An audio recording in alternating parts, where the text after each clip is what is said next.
ഓരോ വ്യക്തിക്കും ഒരു ആത്മാവും ശരീരവുമുണ്ട്. മിഥ്യാധാരണ കാരണം അവൻ തന്റെ ആത്മാവിനെ ശരീരവുമായും അതുവഴി ശരീരത്തിന്റെ എല്ലാ അവസ്ഥകളുമായും ഒന്നായി കാണുന്നു. ശരീരത്തിന് പരിക്കേൽക്കാനും മാറ്റങ്ങൾ സംഭവിക്കാനും നശിക്കാനും കഴിയും. അത് പരിമിതവും ഹ്രസ്വകാലത്തേക്കുള്ളതുമാണ്. അതിനാൽ ശരീരവുമായി താതാത്മ്യം പ്രാപിച്ച വ്യക്തി സ്വയം ദുർബലനാണെന്ന് ചിന്തിക്കുന്നു. എന്നാൽ ആത്മാവിന് ഒരു തരത്തിലും പരിക്കേൽക്കാനോ മാറ്റം സംഭവിക്കാനോ നശിക്കാനോ കഴിയില്ല. ആത്മാവ് ആത്മസ്വരൂപത്തിൽ നിർമ്മിക്കപ്പെട്ടതിനാൽ എപ്പോഴും ശാന്തവും നിത്യവും യാതൊരു അലോസരവുമില്ലാത്തതുമാണ്. ലൗകികമായ ആഗ്രഹങ്ങളാൽ ഒരു വ്യക്തി ശരീരത്തിന്റെ ബലഹീനതകളുമായി കൂടുതൽ താതാത്മ്യം പ്രാപിക്കുന്നു. എപ്പോഴും മരണത്തെയും പരിമിതികളെയും ഭയപ്പെടുന്നു. ആത്മാവ് ദുരിതമുണ്ടാക്കുന്ന ശാരീരിക പരിമിതികളിൽ നിന്ന് ശ്രദ്ധ മാറ്റുകയും തന്റെ മിഥ്യാധാരണ അപ്രത്യക്ഷമാകുന്നതുവരെ ധ്യാനിക്കുകയും ചെയ്താൽ അവൻ സ്വയം നിത്യമായ ആത്മാവാണെന്ന് തിരിച്ചറിയുന്നു. അങ്ങനെ സർവ്വവ്യാപിയായ ഒരു കോട്ടയിൽ അവൻ ജീവിക്കുന്നു.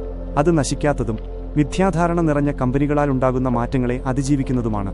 ഓരോ വ്യക്തിയും താൻ അമരനാണെന്നും രോഗം, അപകടം, മരണം എന്നിവ ശരീരത്തെ ബാധിക്കുമ്പോഴും മാറ്റത്തിനോ മരണത്തിനോ വിധേയനല്ലെന്നും ഓർക്കണം. ആത്മാവിൽ ശ്രദ്ധ കേന്ദ്രീകരിക്കുന്നതിലൂടെ വ്യക്തിക്ക് നശ്വരമായ ആഗ്രഹങ്ങളെ ഇല്ലാതാക്കാനും നിത്യമായ സ്വാതന്ത്ര്യം കണ്ടെത്താനും കഴിയും. നിങ്ങൾ എത്രകാലം ധ്യാനിച്ചാലും ശാരീരിക രോഗങ്ങളെയോ മരണത്തെയോ ഇപ്പോഴും ഭയപ്പെടുന്നുണ്ടെങ്കിൽ ആത്മാവിന്റെ അമരത്വം നിങ്ങൾ തിരിച്ചറിഞ്ഞിട്ടില്ലെങ്കിൽ നിങ്ങൾ അധികം മുന്നോട്ടു പോയിട്ടില്ല, അധികം തിരിച്ചറിഞ്ഞിട്ടില്ല. നിങ്ങൾ ദൈവവുമായി ആനന്ദകരമായ സമ്പർക്കത്തിലാകുന്നതുവരെയും ശരീരത്തിന്റെ പരിമിതികളെ മറക്കുന്നതുവരെയും കൂടുതൽ ആഴത്തിൽ ധ്യാനിക്കണം. ധ്യാന സമയത്ത് നിങ്ങൾ എല്ലാ ശാരീരിക മാറ്റങ്ങൾക്കും അതീതനാണെന്നും അരൂപിയും സർവ്വവ്യാപിയും സർവജ്ഞനുമാണെന്നും തിരിച്ചറിയണം. ജീവിതം മാറ്റമാണ്.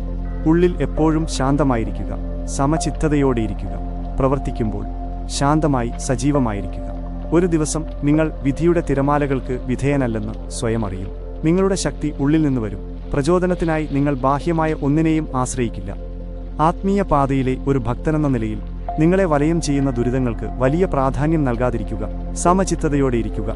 ധൈര്യത്തോടെ നടക്കുക. ശാന്തമായ ആന്തരികമായ വിശ്വാസത്തോടെ ഓരോ ദിവസവും മുന്നോട്ടു പോകുക. ഒടുവിൽ നിങ്ങൾ എല്ലാ ദുഷ്കർമ്മങ്ങളുടെ നിഴലുകൾക്കും അപ്പുറം, എല്ലാ പരീക്ഷണങ്ങൾക്കും ബുദ്ധിമുട്ടുകൾക്കും അപ്പുറം കടന്നുപോകും. ഒടുവിൽ ദിവ്യമായ പൂർണ്ണതയുടെ ഉദയം ദർശിക്കും. ബോധാവസ്ഥയുടെ ആ ഏറ്റവും ഉയർന്ന അവസ്ഥയിൽ എല്ലാ ദുരിതങ്ങളുടെയും അവസാനത്തെ കണികയിൽ നിന്നും സ്വാതന്ത്ര്യം ലഭിക്കും. ഇപ്പോൾ തന്നെ ആ വാഗ്ദത്ത ഭൂമിയിലേക്ക് യാത്ര പുറപ്പെടുക. അത് ദൂരെയുള്ളതായി തോന്നാമെങ്കിലും എപ്പോഴും അടുത്താണ്. ദൈവത്തിലുള്ള സമ്പൂർണമായ പൂർണ്ണതയുടെ ഇളക്കമില്ലാത്ത അവസ്ഥ. ഓ ഭക്ത, വേഗം പുറപ്പെടുക. ജീവിതത്തിലെ നിങ്ങളുടെ ദുരന്തമോ ഹാസ്യമോ ആയ വേഷങ്ങൾ ഒരു ആന്തരിക പുഞ്ചിരിയോടെ ചെയ്യുക. നിങ്ങൾ അമരന്മാരാണ്. നിത്യമായ സന്തോഷം നിങ്ങൾക്ക് ലഭിച്ചിരിക്കുന്നു. നശ്വരമായ ജീവിതവുമായി നിങ്ങൾ കളിക്കുമ്പോൾ ഇതൊരിക്കലും മറക്കരുത്. ഈ ലോകം ഒരു നാടകവേദി മാത്രമാണ്. അവിടെ നിങ്ങൾ ദിവ്യനായ സ്റ്റേജ് മാനേജറുടെ നിർദ്ദേശമനുസരിച്ച് നിങ്ങളുടെ വേഷങ്ങൾ ചെയ്യുന്നു. ദുരന്തമോ ഹാസ്യമോ ആകട്ടെ, നിങ്ങളുടെ